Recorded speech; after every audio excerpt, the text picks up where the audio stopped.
I work in the financial investment sector, a high income field, but one that comes with suffocating pressure. My work schedule doesn't acknowledge weekends, and personal plans are constantly postponed or canceled due to the overwhelming workload. When I received a $40,000 bonus, both my husband, Eric, 38, and I were thrilled. We had plans to save the money and take that long awaited vacation we always dreamed of. Just a few hours later, I got a call from Sabrina, 32, my husband's younger sister, her voice sickeningly sweet. My car broke down. Can you help and buy me a new one? I thought she was joking. But no. She said it with complete certainty. You don't have kids, and you don't really spend much. For you, buying a car is nothing. Eric sat silently on the couch, eyes fixed on his phone, and muttered softly. She's family, after all. Just help her. I didn't argue. I simply smiled and said I'd give Sabrina a gift even more valuable than a car. I arrived at Sabrina's house the next morning just as the sun's first rays filtered through the trees in front of her porch. I drove slowly, without haste or hesitation, and without guilt or anger. What I felt then was a strange calm, a deep sense that I was doing the right thing, the necessary thing, and for the first time in years, I no longer doubted myself. As I parked in front of her house, Sabrina practically burst through the door wearing slippers, her hair lazily tied up in a messy bun, but clipped with an oversized rhinestone bow, as if to remind me she was the one and only baby sister in the family. Her lips were bright red, hastily applied, and on her face was a radiant smile that looked utterly fake. I could already hear her voice in my head before she even opened her mouth. Cheerful, smug, confident she was about to receive a grand gift. You didn't park out there? Sabrina glanced over my shoulder, her eyes scanning the street as if expecting to see a shiny SUV or at least a brand new sedan descending from heaven. I stepped out of the car silently and opened my handbag. I pulled out a white envelope, carefully sealed in, no ribbon, no gift box. Just a plain white envelope, so simple that it made her pause for a second. I handed it over with a polite smile devoid of humor or spite. This is for you. Sabrina blinked a few times, looking confused, as if her brain was struggling to process the mismatch between her expectations and reality. Her hand reached out a bit slower than I'd imagined and took the envelope. What's this? She asked, already tearing into the seal with barely concealed impatience. I didn't answer right away. I just watched not to enjoy a prank, but to witness the exact moment of realization flash across her face. And I saw it when Sabrina pulled out the paper and read the bolded words. Personal Financial Management Course fully paid. Duration, 6 weeks. Includes personal coaching. In an instant, her smile vanished like a soap bubble. Her expression shifted so quickly, it was dizzying from eager anticipation to confusion, then crumbling into rage. Her cheeks flushed red, her forehead creased, her lips pressed tight before spitting out. What the hell is this? Her voice shrill and sharp, both a question and an accusation. Her hands clenched the paper, crumpling it with a vengeance, as if trying to crush the message it carried. I remained calm. A gift, I said, voice steady and emotionless. Something more valuable than a car. A chance for you to learn how to manage your own money and plan your own life. It wasn't a lecture. It wasn't sarcasm. I spoke as if I were making a statement at a corporate meeting, clear, honest, and leaving no room for rebuttal.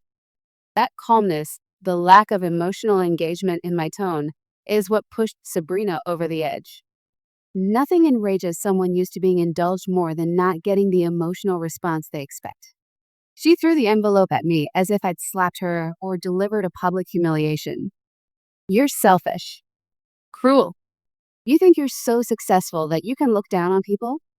She screamed, her voice trembling with fury, her hands shaking in frustration. I bent down, picked up the envelope. Not a word. Not a glance back. I just gently put it into my bag, turned, and walked away. The shoes I wore made no sound on the concrete path, but inside me, each step rang out like a drumbeat declaring an ending. The door slammed behind me. But within me, another door quietly opened. The door to freedom from the tangled mess called family obligations. And I knew that rage wasn't about the paper. It was about the fact that for the first time in her life, she heard the word no. And I was the one who said it clearly, calmly, without needing to raise my voice. I hadn't even finished my morning coffee when my phone started vibrating. Once, then twice, then 5 times until the kitchen counter was practically blaring like a fire alarm. I picked it up and looked at the screen. 17 missed calls. Sabrina, Eric, Elaine, my mother-in-law, a few other unknown numbers, which I assumed were either in-laws or worse. Nosy strangers circling social media like sharks smelling blood. I opened Facebook, and there it was, like a well-planned attack. Sabrina's post appeared. I really don't understand. My sister-in-law, someone who just received a huge bonus from her company, refused to help me buy a car to get to work. I wasn't asking for anything extravagant, just a means to make a living. Instead, she gave me a course, as if I'm stupid, as if I'm worthless. She even attached a photo of the plain white envelope I had handed her myself yesterday, now turned into evidence for the victim narrative she was spinning. I wasn't sure what made me angrier, the blatant distortion of the truth or the sweetly manipulative tone of the post. It was like she had memorized every line of a tragedy where she was the betrayed, humiliated heroine and I, of course, was the cold, heartless witch. The comments flooded in like a tidal wave. Names I'd never heard, unfamiliar faces, all seemingly eager to pile on the criticism. She's really stingy and selfish. What's the point of having money if you can't share? Her husband must be miserable living with a wife like that. I read it all without reacting. Not because I wasn't hurt, but because I knew one thing. Sabrina didn't want a car. She wanted control. She wanted me to feel guilty for not submitting, for daring to say no. I handed the phone to Eric, who was sitting on the sofa, looking just as he did every evening in this house. One hand holding his phone, the other tapping absently on the armrest, eyes fixed on the screen, as if everything happening around him was just background noise. When I held the phone out to him, he slowly took it, his eyes skimming the headline before settling on Sabrina's words. He read every word, every cruel accusation disguised as a plea for sympathy from his sister. He saw the comments from strangers calling me cold-blooded, a domineering sister-in-law, a woman who tramples her husband's family for money. Then he scrolled further, seeing hundreds of angry emojis, shares, and sharp-tongued condemnations. People who had never met me were now condemning me in unison just because I didn't buy a car for a lazy, irresponsible sister-in-law. Eric read it all, and then he sighed. A sigh as if he just witnessed a familiar argument on a reality TV show, detached, inconsequential, not worth reacting to.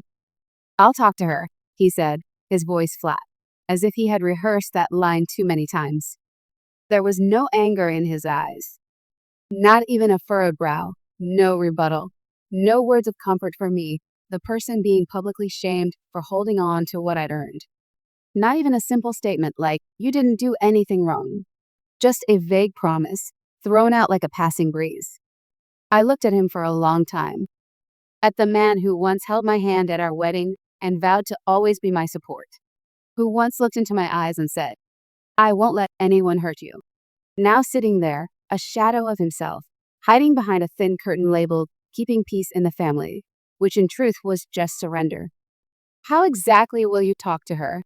I asked, voice still calm, though inside, layers of ice were beginning to form. "Like that time you said you gently explained, when she blamed me for you not visiting your parents enough? Or like when you said you'd give her a subtle reminder after she borrowed money and disappeared without a word?" Eric still didn't answer. He didn't argue, didn't defend, didn't admit fault. Just bowed his head, eyes locked onto the wooden floor, where he seemed to hope an escape route would reveal itself. But there was nothing there except old scuff marks, just like our relationship, worn down by too many compromises. I stood up without yelling. I didn't need to raise my voice to make someone feel the weight of pain. I just needed to walk away and let the silence speak for itself. But at that very moment, I knew one thing. A line had been drawn. From this point on, nothing would ever be the same again. This wasn't about the car or the post. It was about choice, and he had chosen to stand on the sidelines. If Sabrina wanted to use lies to start a war, then I had something she would never have: the truth. And I knew sometimes truth doesn't need recognition. It just needs someone brave enough not to deny it. I was that person, and I was ready to go all the way, even if it meant losing everything. I was in a Zoom meeting with a major investment group in Boston when my phone buzzed with a message from the bank. Lakeside Credit Union. Suspicious transaction alert. Someone attempted to withdraw $8,000 at the downtown branch. Transaction declined due to identity verification failure. Please call us back immediately. I excused myself from the meeting and dialed the hotline. My heart pounded, but my mind remained professionally composed, a necessity in this line of work, especially during crises. The bank employee's voice came on after a few bars of hold music. Yes, we can confirm that a person named Sabrina Johnson came to the downtown branch this morning and attempted to withdraw funds from your account. She failed to present valid documentation, so the transaction was denied. I froze. Sabrina, this wasn't a coincidence. It wasn't a case of a shared name. It was her, the very same person who had just made a public spectacle on social media the day before. I hung up, walked slowly back to the living room. Eric was sprawled on the couch, his laptop on his lap, face blank after just watching a soccer match. I stood before him silently, then held up my phone so he could read the message from the bank. He blinked. Once. Twice. Then said, There must be some mistake. His voice was weak, like even he didn't believe what he was saying. I sat across from him, staring directly at him, waiting for the confession I had long suspected. I didn't need to yell. I wasn't angry. I was far too exhausted to waste energy on excuses. Eric, how did she get access to my bank account information? I asked, slowly, pronouncing every word clearly. He swallowed hard. Like a student caught cheating, he scratched his head awkwardly. I once gave the information to Mom and Sabrina, a long time ago. Back then, it was just for convenience to help with joint payments, like the family phone plan, cable, little stuff. I couldn't believe what I was hearing. So, I took a deep breath, trying to stop myself from trembling with anger. You've allowed them access to my personal bank account under my name, with the money I earned all this time? He looked away. His shoulders sagged. He mumbled, I didn't think they'd do anything wrong. Mom only used it to cover the internet bill and Sabrina. She just said she needed to check something. I dropped my head, trying to fight off the feeling that I'd just been punched in the stomach. All those years I spent building trust, setting boundaries, separating finances, and the man I called my husband had flung the door wide open for his family to invade it, as if it were nothing. I lifted my head, staring at him without blinking. Then why didn't I know? Why keep it from me? Did you really think that was okay? Eric stayed silent. There was nothing left to defend. In that moment, I realized something important. Sabrina's attempt to withdraw money was just the tip of the iceberg. The deeper and more terrifying part was the silent betrayal by the man living under the same roof with me. I said nothing more. I stood up, walked into my office, and pulled out my financial records. I spent the entire afternoon calling the bank, updating account information, revoking every old access, and setting up triple-layer alerts. As the sun set, I closed my laptop. The house was eerily quiet. Eric still sat there like a statue, unsure whether to apologize or stay silent. I walked to the door, paused, then turned back and said softly, You have one day to fix this. One day. After that, I'll take matters into my own hands. And for the first time, I saw in his eyes no confidence, no defense, only fear. The fear of losing something he no longer deserved to keep. I no longer felt the need to shout. When trust is torn apart by the person who lies beside you every night, words lose their meaning. Whether gentle or harsh, they hang in the air like smoke in a room where the foundation has already burned down. I stood in the kitchen, looking at Eric, the man who once made me believe I could lean on him. His face pale, eyes lost, and his hand gripping the phone so tightly the knuckles had gone white. Eric, I began, my voice calm, as if I were discussing groceries. I'm going to change all my bank account details today. He lurched forward, panic in his eyes, stammering, Wait, don't. Don't do that yet. You're making this more complicated. I folded my arms, cutting him off. Complicated? Things only got complicated when someone tried to withdraw $8,000 from my account, and my husband revealed that both his mother and sister had access to my banking information without my knowledge. He fell silent. No excuse could erase that truth. No good intention could cover such a blatant breach of boundaries. I continued. I'm also reporting this to the police.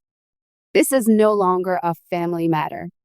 This is a criminal offense. Eric jumped up from the couch and stepped closer, as if trying to hold on to me with whatever he had left. Please, he said, his voice hoarse. Give me one day. Just one day. I'll take care of everything. I promise. I looked straight at him. No anger. No tears. Just a silence long enough for him to understand that if he did nothing, I would. Fine. I nodded after a few seconds of silence. You have one day. One. After that, I won't sit quietly anymore. I turned and walked upstairs. My footsteps echoed steadily against the wooden steps. In my mind, I was already organizing my to-do list. Call a lawyer, lock all secondary accounts, rebuild security protocols, and prepare everything so that, if needed, I could leave without leaving a trace. I didn't want a divorce, but I also didn't want to be the only woman in the house who had to fight to protect herself from the very people who were supposed to stand with her. That whole day, Eric disappeared. I didn't ask where he went. He left only a short message at 4 p.m. I'm sorting everything out. Please don't do anything until we talk tonight. Please. I read the message the way one reads a weather report, without hope, without expectation. Because trust, once corroded by neglect and betrayal, cannot be rebuilt by promises and pleading. That evening, I sat on the couch in the dark.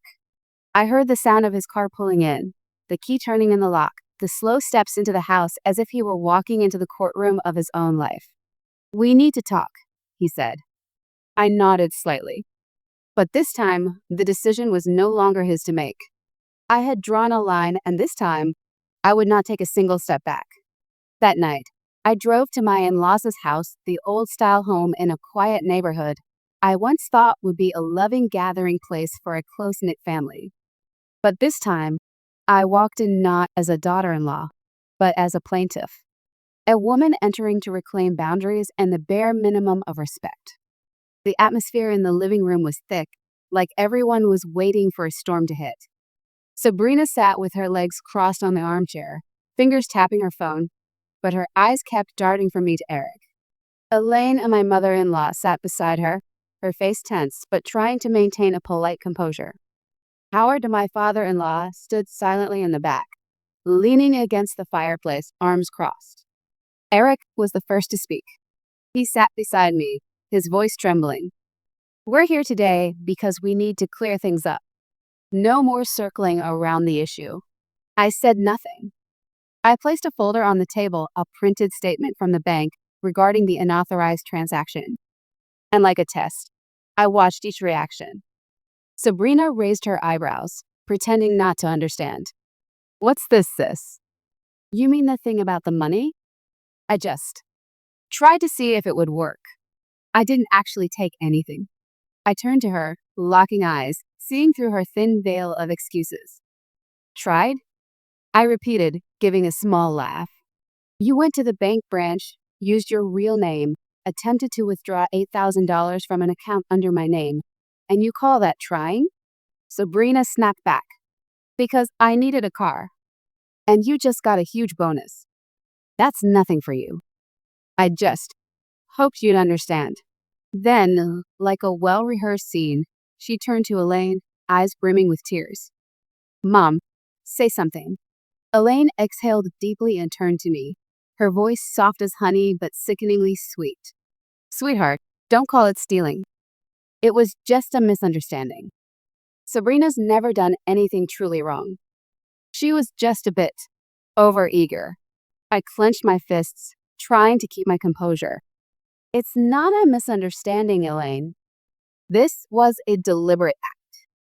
And you can't deny that you had access to my banking information Eric gave you without my consent. Elaine was speechless.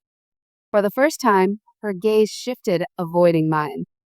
I turned to Eric, the only person in the room I had ever truly trusted. You said you'd handle this.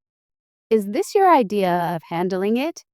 Watching me get publicly smeared, nearly robbed, and now sitting here as everyone calls it a misunderstanding? Eric lowered his head. His voice broke. I know, I was wrong to share that information. And Mom, you can't keep covering for Sabrina like this anymore. That's when Howard, who had remained silent until now, straightened up. He rarely involved himself in family disputes, but this time he looked straight at his daughter. Sabrina, he said, voice low and firm, you did this. There's no more room for excuses. Sabrina jumped up from her seat, as if someone had struck her. So you're siding with her now? I just needed a little help. That's all. And she comes into our house and ruins everything. Then she pointed at me, as if I were the source of every misfortune. It's you. You destroyed this family. You turned my brother against his mother and sister. I didn't respond. I didn't need to. Any rebuttal at that point would have been like throwing stones into a pond full of weeds. But before I could do anything, Sabrina lunged forward in rage, her eyes red as if she'd snapped. Elaine tried to intervene, but it was too late. Howard stepped in and grabbed Sabrina's arm and shouted loudly for the first time since I'd known him. That's enough. The room fell silent. Sabrina shook off his hand, sobbing, and ran upstairs. Elaine stood frozen, as quiet as a shadow. Eric sat glued to the couch, eyes fixed on the floor, as if trying to escape from his own skin. I stood up and gathered my documents. This meeting is over for me, I said, my voice soft, but as sharp as a blade. And as I walked out the door, I knew one thing. This wasn't the end of a relationship. It was the death of an illusion I had clung to for far too long. Everything after that family meeting unfolded like a toppled row of dominoes, piece by piece, collapsing beyond repair. 3 days later, I received a call from the police. They confirmed that Sabrina had been formally fined for attempting unauthorized access to someone else's personal bank account. She was ordered to complete 80 hours of community service and attend a mandatory personal finance management course, the very same one I had gifted her in the beginning. Maybe this time, she'd actually open the envelope and read what was inside. Elaine, my former mother-in-law, initially tried to respond the way she always had, claiming it was just a misunderstanding, and the poor girl had been pushed too far. But perhaps it was the heavy silence from her husband, Howard, that forced her to face reality. For the first time in years, Elaine cut off financial support for Sabrina. No more midnight calls to pay off credit cards. No more secret transfers into her poor daughter's account. And Sabrina? She was forced to move out of the apartment rented under her mother's name.